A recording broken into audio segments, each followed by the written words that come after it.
Hi, my name is Anuj Kumar Kushwaha, BTech in Computer Science and Engineering from National Institute of Technology, Patna.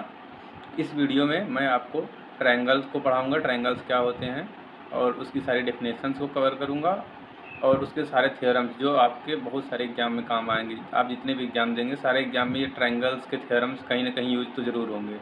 तो इस video में मैं उन सारे basic चीज़ों के ट्रायंगल के सारे चीज़ों को कवर करूँगा, इससे आपको एग्जाम में कोई परेशानी ना हो। सारे फार्मूलेज कवर करूँगा, सारे थ्योरम्स कवर करूँगा जो आपके एग्जाम में डायरेक्टली यूज़ हो जाएंगे। वो थ्योरम्स आपके एग्जाम में डायरेक्टली कहीं ना कहीं यूज़ हो जाएंगे। तो सबसे पहले हम स्टार्ट करते हैं ट्रायंगल से। ट्रायंगल पहले होता क्या है? ट्रायंगल एक ऐसा शेप जिसकी 3 साइड्स हों। जैसे एक साइड हो गई, दूसरी साइड हो गई, तीसरी साइड होगी। तो एक ऐसा शेप जो 3 साइड से घिरा हुआ हो तो उसको ट्रायंगल बोलते हैं। तो ये किसी भी टाइप का हो सकता है। जो 3 साइड से अगर घिरा हुआ होगा तो हम उसे हमेशा ट्रायंगल बोलेंगे। तो इसको हम पढ़ते क्यों हैं, आगे हम समझते हैं। तो सबसे पहले हम समझते हैं कि ट्रायंगल की डेफिनेशन क्या होती है।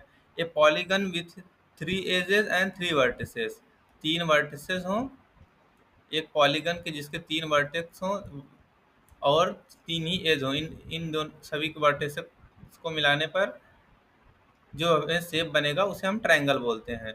तो ये ट्रायंगल में क्या होता है, 3 वर्टेक्स होते हैं और 3 ही एज होते हैं।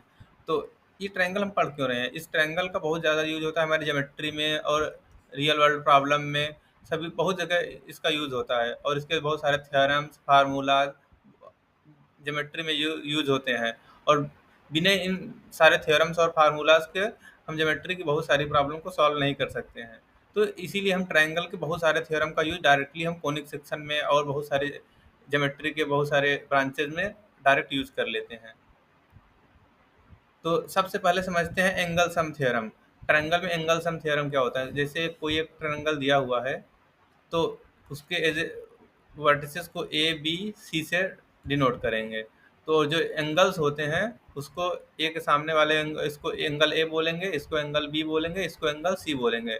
या इसको हम अल्फा बीटा गामा से भी डिनोट कर सकते हैं। ए के सामने वाले को अल्फा, बी के सामने को बीटा, सी वाले एज पे, सी वाले वर्टेक्स पे एंगल को गामा बोलेंगे।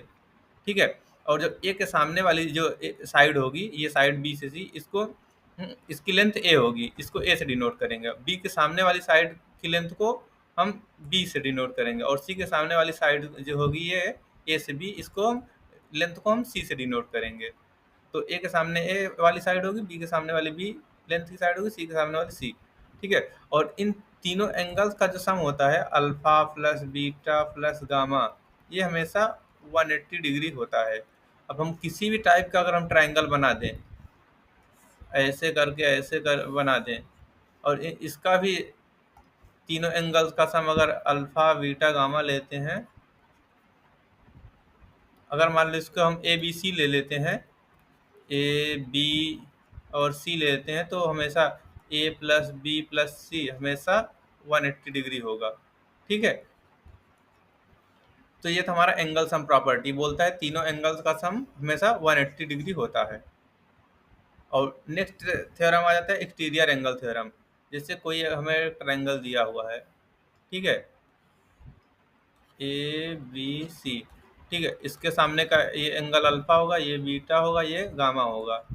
अगर हम ये तीसरी साइड को बढ़ा देते हैं ऐसे, तो जो ये एंगल बनाएगा इससे, इसको हम गामा जो होगा, ये गामा जो होगा ये इसको अपने जो एडजेसेंट एंगल है इसको छोड़कर इन दोनों एंगल के सम के बराबर होगा, बीटा प्लस गामा के बराबर होगा।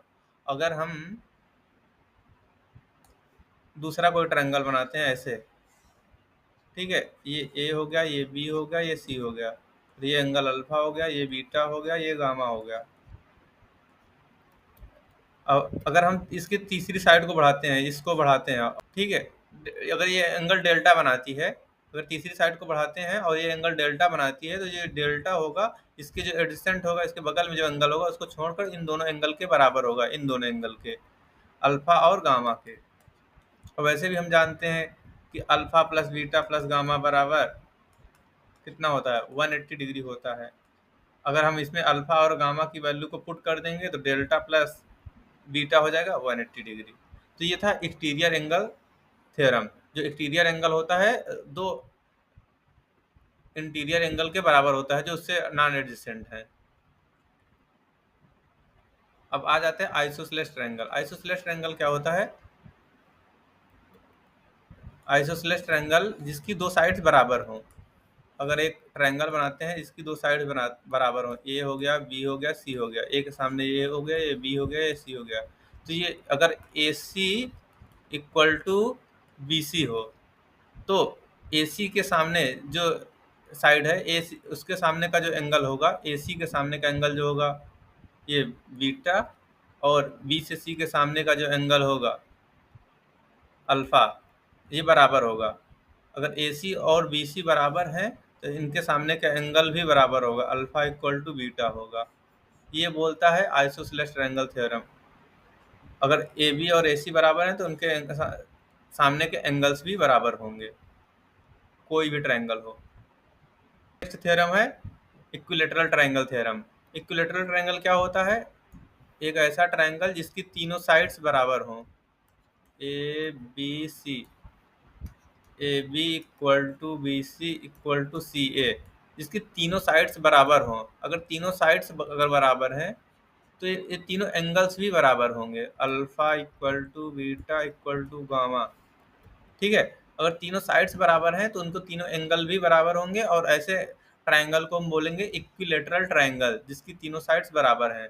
और alpha plus beta plus gamma कितना होता है? 180 होता है।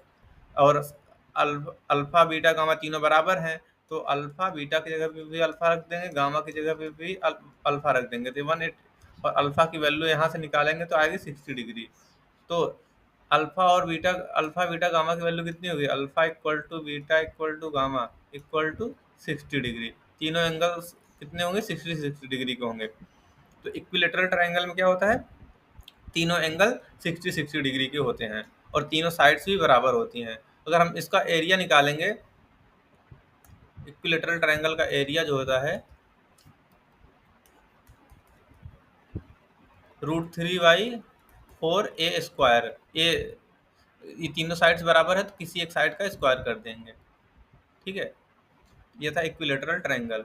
अब आ जाता है पाइथागोरस थ्योरम। अब पाइथागोरस थ्योरम लगता कब है? कोई एक ऐसा ट्रायंगल जिसका एक एंगल 90 डिग्री हो, सी ए सी बी ए, एक एंगल अगर उसका 90 डिग्री हो तब हम वहाँ पाइथागोरस थ्योरम लगाते हैं। सी के सामने वाली साइड होगी सी, बी के सामने वाली ए होगी बी, ए के सामने वाली ए होगी।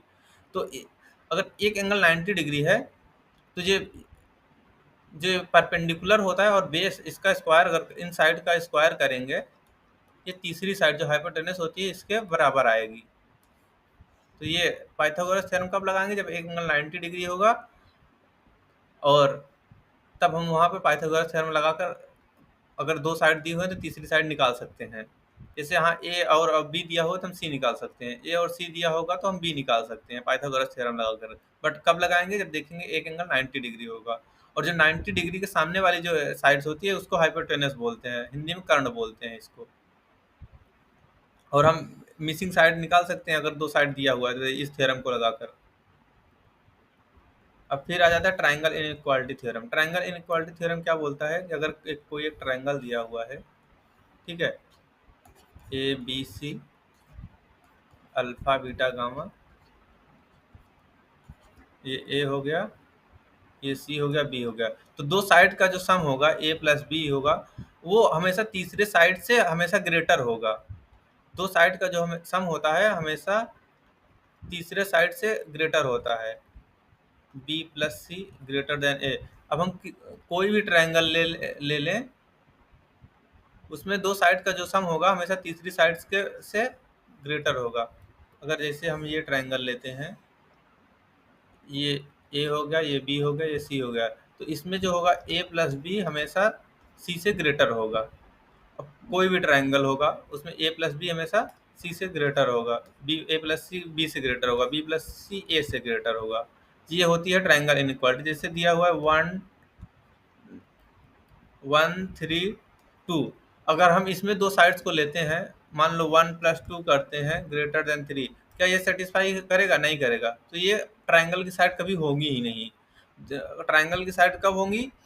जब दो साइड का सम जो होगा तीसरी साइड से हमेशा ग्रेटर हो, तभी वो ट्राइंगल की साइड्स होंगी। ठीक है, तीन साइड्स दिए होंगी तो वहाँ से आप पता कर सकते हैं वो ट्राइंगल की साइड है कि नहीं। तो ये तीन कंडीशन लगाकर चेक कर लेना कि हाँ दो साइड का सम तीसरी साइड से ग्रेटर है कि नहीं है। अगर ग्रेटर नहीं है या इक्वल भी है तो वो ट्राइंगल नहीं होगा। अब आ जाता है mid point theorem. Mid point theorem क्या बोलता है कि जैसे कोई ट्राइंगल दिया हुआ है ए बी सी, इसका ए बी पे मिड पॉइंट ये होगा डी, और ए से सी पे मिड पॉइंट होगा ई। अगर इन दोनों को मिलाएंगे तो ये एक लाइन बनेगी डी से ई, और ये लाइन होगी इसके बी से सी के पैरेलल होगी। जो ई से डी होगी पैरेलल होगी बी से सी के।